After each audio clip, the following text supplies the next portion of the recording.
Today we are discuss about MCQs on carbon and its compound chapter. ये chapter आपका complete हो चुका है. आज हम इसके ऊपर MCQ डिस्कस करेंगे. स्टूडेंट्स, आपने करना क्या है कि इसके अंदर जो भी MCQ है, फर्स्टली आप वीडियो को पॉज करोगे और उसको सोल्व करोगे, देन आंसर चेक करोगे अपना. This is a revision course for your UT. Now let's we start. Question first. All best to all of you. Your first question is C3H8 belongs to homologous series. C3H8 किस homologous series से belong करता है? First your option is alkynes, alkenes, alkanes and cycloalkenes. C3H8 यानी आपको alkanes का formula पता है? That is CnH2n+2. क्या ये उसके अंदर फिट होता है? देखिए C3 दिया आपको, H2 into 3+2, that means C3 2 into 2 6+2 that is 8. ये क्या हो गया आपका, यहाँ फॉर्मूला फिट हो रहा है. किसके केस में? दैट इज फॉर एल्केन्स के केस में. सो जो आपका C3H8 है वो किससे बिलोंग करेगा? एल्केन्स से. जो एल्केन्स का फॉर्मूला होता है वो होता है CnH2n-2. यही होता है ना. इसमें वो फिट नहीं बैठ रहा आपका फॉर्मूला. ना ही एल्केन्स के केस में जनरल फॉर्मूला होता है CnH2n. यहाँ भी ये फिट नहीं बैठ रहा. तो आपका आंसर होगा C3H8 के लिए alkanes. Next question is IUPAC name for ये आपको फॉर्मूला दिया है यहाँ. इसके लिए आपने IUPAC नेम सेलेक्ट करना है. IUPAC नेम सेलेक्ट करने का जैसे आपको ऑप्शन दिया है two ethyl two methyl propane. Option B is two dimethyl butane. यहाँ ये आई आएगा राजे, ठीक है. Dimethyl butane. 1-1-1 trimethyl propane. Two two methyl butane. तो इस केस में क्या होगा आपको पता है. सबसे पहले आपको कार्बन की लॉन्गेस्ट चेन को सिलेक्ट करना होता है. तो आपकी ऑब्वियसली लॉन्गेस्ट चेन कौन सी होगी? 1 2 3 4 यही होगी, क्योंकि इसके अंदर तो 3 कार्बन है. इसके अंदर कितने कार्बन है? 4 कार्बन है. सो आपकी लॉन्गेस्ट चेन तो ये होगी. यानी वर्ड रूट तो क्या आएगा आपका? ब्यूट आएगा. तो 2 ऑप्शन तो ये पहले ही कट चुके, ये और ये. अब वर्ड रूट 2 के अंदर है ब्यूट.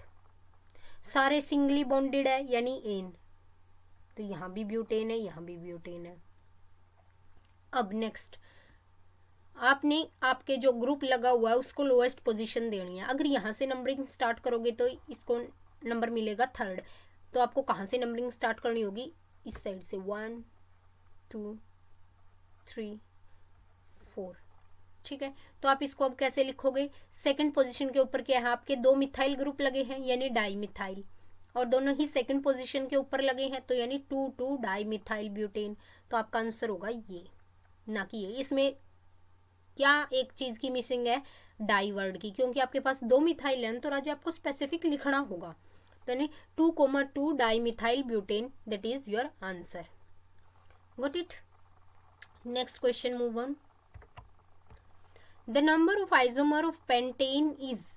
अब आपको पता है जो आइसोमर की structures, we can draw different kinds of structures for any molecule around rotation या चेंजिंग इन देयर पैटर्न्स.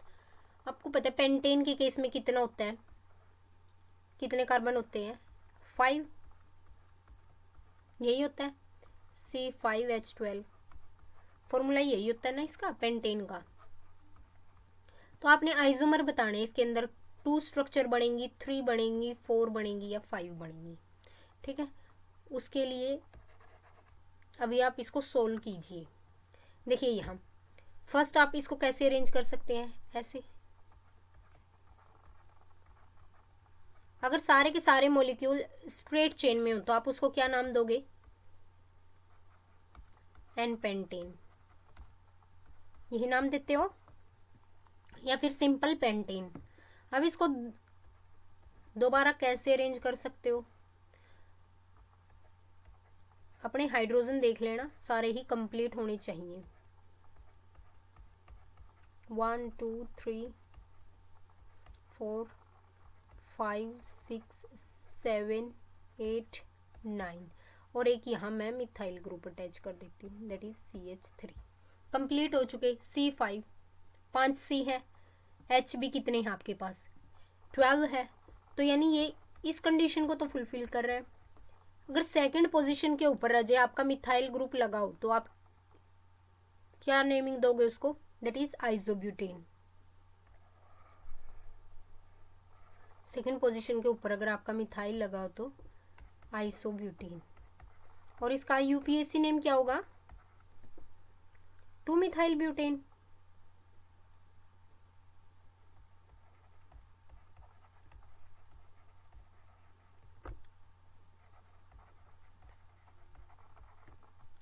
अब इसको और किस तरीके से अरेंज कर सकते हो, लेट मी चेक। नेक्स्ट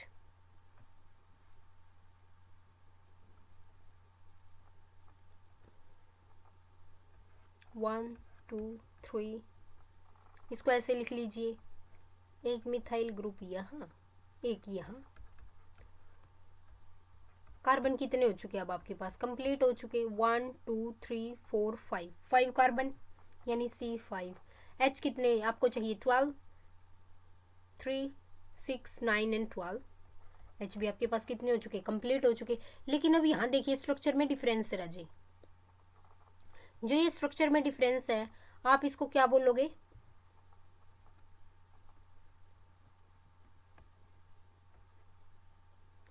ये यहाँ सेकेंड पोजीशन के ऊपर आपके 2 मिथाइल लगे हैं, तो आप इसको क्या बोल सकते हो, 2 मिथाइल प्रोपेन, क्योंकि कार्बन की लॉन्गेस्ट चेन में कितने कार्बन हैं आपके पास, दैट इज 3 1 2 एंड 3। तो आप इसको लिखोगे 2 डाइमिथाइल प्रोपेन, क्योंकि सारे सिंगली बॉन्डेड है। और इसका दूसरा नाम क्या होगा राजे, नियोपेंटेन। अगर 2 मिथाइल ग्रुप लगे हों आपके सेम कार्बन पे, दैट इज नियो। एक लगा हो तो आइसो, 2 हो तो नियो। तो कितने पॉसिबल स्ट्रक्चर हो चुके इसके, 1 2 3, that is your answer is 3। Next question, ethanol on complete oxidation gives, जो इथेनॉल का आप कंप्लीट ऑक्सीडेशन करते हो, इथेनॉल का कंप्लीट ऑक्सीडेशन कैसे करोगे, ऑक्सीजन की प्रेजेंस में। C2H5OH का जिस टाइम ऑक्सीजन की प्रेजेंस में ऑक्सीडेशन करते हो तो आपको क्या मिलता है, प्रोडक्ट क्या होता है आपका, CO2 प्लस वाटर। ये सारी रिएक्शंस आपको मैंने वीडियोस में करवाई हैं, CO2 प्लस जो है वाटर आपको मिलता है। Next question is, which of the following belongs to homologous series of alkynes. Alkynes की होमोलोगस सीरीज से, एल्काइंस फॉर्मूला क्या होता है रजे एल्काइंस का, CnH2n-2। अब देखिए फर्स्ट वाला फिट हो रहा है क्या, C6H6 × 2 - 2, नहीं ये तो बिल्कुल भी फिट नहीं बैठ रहा इसमें, इसलिए option first wrong. Next C2H2 × 2 - 2 2 × 2 4 -2 C2H2, ये भी फिट नहीं बैठ रहा इसमें। नेक्स्ट C2, ये भी नहीं बैठ रहा क्योंकि ये एक्स्ट्रा हो गया। अब C3 के केस में देखिए, C3H3 × 2 -2 C3H6 -2, that is C3H4. So your answer is C3H4. Got it? यही जा रहा है ना इस फॉर्मूले के लिए, CnH2n-2 के लिए। एल्काइंस के केस में यही फॉर्मूला होता है आपका, so answer is your C3H4। Next question, a hydrocarbon has a 4 carbon atom, give its molecular formula if it is an alkene. अगर वो एल्कीन है तो उसका मोलिकुलर फॉर्मूला, एल्कीन के केस में CnH2n यही होता है। अब इसको देखो, ये तो बिल्कुल नहीं जाएगा, ये देखिए C4 H4 into 2, that is C4H8. So your option is second correct, क्योंकि एल्कीन्स का आपको जर्नल फॉर्मूला पता होना चाहिए रेजिन का। एल्कीन्स के केस में जर्नल फॉर्मूला क्या होता है, CnH2n होता है ना। Next question, in diamond each carbon atom is bonded to 4 other carbon atom to form. Diamond के केस में जो कार्बन एटम है 4 कार्बन से बॉन्डेड होता है। आगे फर्दर ऐसा ही कुछ केस होता है ना। तो इस अरेंजमेंट को आप क्या बोलोगे, ये एक हेक्सागोनल अरे है, या रिजिड 3 डायमेंशनल स्ट्रक्चर है, या फिर a structure in the shape of football की फॉर्म में है ये स्ट्रक्चर, या फिर रिंग की फॉर्म में है। किस फॉर्म में रह जाए ये स्ट्रक्चर? ऑब्वियसली आपने आपकी एनसीईआरटी बुक में पढ़ा भी है ये, that is a rigid 3 dimensional structure. ये एक रिजिड 3D में एज्यूम की गई स्ट्रक्चर है। In diamond each carbon atom is bonded to 4 other carbon atom to form a rigid 3 dimensional structure. Next question is, which of the following structure correctly represent the electron dot structure of chlorine molecule? Chlorine molecule को कौन सी structure जो है आपकी Levi's dot structure है exactly show कर रही है? देखिए राजे, इसके केस में ए के केस में 1 2 3 4 5 6 7 8 इसके लिए ऑक्टेट कंप्लीट है। फर्दर इसके लिए 1 2 3 4 5 6 7 8 इसका भी ऑक्टेट कंप्लीट है। नेक्स्ट के केस में देखो 1 2 3 4 5 6 7 8 इसके केस में ऐसे ऑक्टेट कंप्लीट है। 1 2 3 4 5 6 7 8 इसके केस में भी ऑक्टेट कंप्लीट है। फर्दर इसके केस में 1 2 3 4 5 6 इसके केस में तो ऑक्टेट ही कंप्लीट नहीं है। डी के केस में भी ऑक्टेट कंप्लीट नहीं है। अब आपके पास है option A and B, A and C. इसमें से कैसे आपको पता है जो क्लोरीन है दैट इज 17, यानी 1s2 2s2 2p 6 3s2 3p 6 3p 5 यही होता है ना। या फिर आप इसको 2 8, 7 लिख सकते हो। देखो इसके केस में 1 2 3 4 5 6 और एक 7, इसने एक अपना इलेक्ट्रॉन इधर दे रखा है। इसके केस में भी 1 2 3 4 5 6 इसके केस में भी अपना एक इलेक्ट्रॉन इधर दे रखा है। तो यानी आपका structure that is a is your correct option. In an electron dot structure of a molecule, there must be a shown 8 electron in the form of dots or crosses around each element of molecule to represent complete octet of element. तो यहाँ से आपका जो element है उसका क्या हो रहा है, कंप्लीट ऑक्टेट हो रहा है। अब 2 8 7 के लिए इसको कितने चाहिए थे अपना ऑक्टेट कंप्लीट करने के लिए? 1 more, and that's like this chlorine also 1 more electron.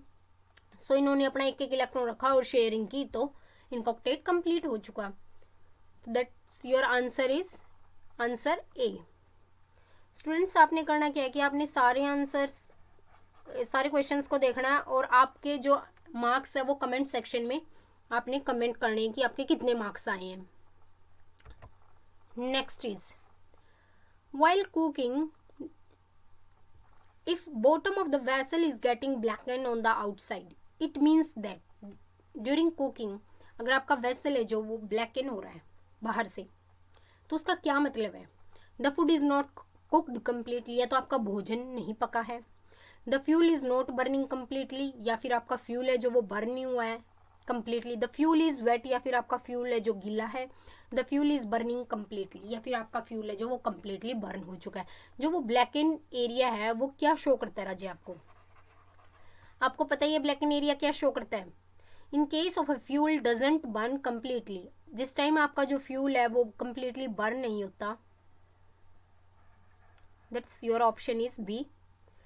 There is not enough oxygen to react with carbon to produce carbon dioxide, then the unburned carbon particles are left behind in the form of black particle known as soot. These soot particles stick to the bottom of the vessel making it black. जिस time आपका जो fuel है वो completely burn नहीं होता, ठीक है, उस टाइम एक ब्लैक सूट आपको नजर आती है, ब्लैक स्मोकी से particles that are known as soot, and these soots makes your vessel black, getting blackened. So that means your fuel is not completely burned. There is not enough oxygen to react with carbon to produce carbon dioxide. इसके case में क्या release होती है, carbon monoxide plus carbon black. जो ये है ये आपके वेसल को क्या कर देता है, ब्लैकन कर देता है। योर नेक्स्ट क्वेश्चन इज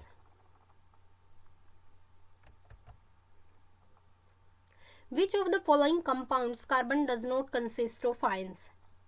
इनमें से कौन सा कंपाउंड है जहां कार्बन आयंस की फॉर्म में नहीं है। First is CH-Cl3, CaCO3, NaHCO3, Ca2CO, Ca2C. So your correct option is obviously A. You know that students, carbon always form covalent compounds by sharing its electron with other atom. Now in covalent bonding, two electrons shared by the atom are attracted to the nucleus of the both atom, and neither atom completely lose or gain electron as an ionic bonding. So the compound in which all the atom are directly attached to the carbon atom contain covalent bonding and no ionic bonding. आपको पता है जो carbon है वो कैसी bonding show करता है, covalent bonding show करता है, आयनिक बॉन्डिंग को शो ही नहीं करता। इसलिए इस केस में क्या होगा कि जो आपका कार्बन है वो आयंस की फॉर्म में नहीं होगा। ये ऐसे ब्रेक हो जाएंगे CaO प्लस CO2 कुछ like that, NaHCO2 plus CO कुछ भी इस तरीके से ये ब्रेक हो जाते हैं। लेकिन जो CH-Cl3 है वो कभी आयंस की फॉर्म में ब्रेक नहीं होता। That's why your option is option A. Next question, the property of self-linking among identical atom to form a long chain of compound is known as। self-linking property को क्या बोलते हैं? First option is your catenation, second isomerization, third is superposition and fourth is halogenation. क्या बोलोगे आप इस case में? आपको पता आपने एक प्रॉपर्टी की थी इनके केस में, that is your catenation property. Obviously carbon की एक यूनिक प्रॉपर्टी होती है, क्या होता है? सेल्फ लिंकेज से लंबी लंबी चेन्स की फॉर्मेशन करता है। So catenation is the property of self linking of an element by which an atom combine with the other atom of the same element to form a long chains. That's your option is catenation. Then next question, last but not least, what is denatured alcohol? Denatured alcohol किसे कहेंगे आप? ethyl alcohol which has been made unfit for drinking purpose by adding small amount of poisonous substance। आपका जो ethyl alcohol है उसके अंदर कुछ amount में पॉइजनस सब्सटेंस डाल दीजिए ताकि वो पीने के लायक न रहे। Methyl alcohol which has been made unfit for drinking purpose by adding small amount of poisonous substance। C option is alcohol having property of an acid। ethyl alcohol containing 60% of water by weight, 60% of water by weight। आप किसको denatured alcohol बोलोगे? Obviously ये term आपने already discuss की है। Denatured alcohol means ethyl alcohol which has been made unfit for drinking purpose by adding small amount of poisonous substance। जो डीनेचुरेटेड alcohol होता है इज द इथाइल एल्कोहल। ये क्या होता है? यही होता है ethyl alcohol which has been made unfit for drinking purpose by adding small amount of poisonous like methanol, pyridine।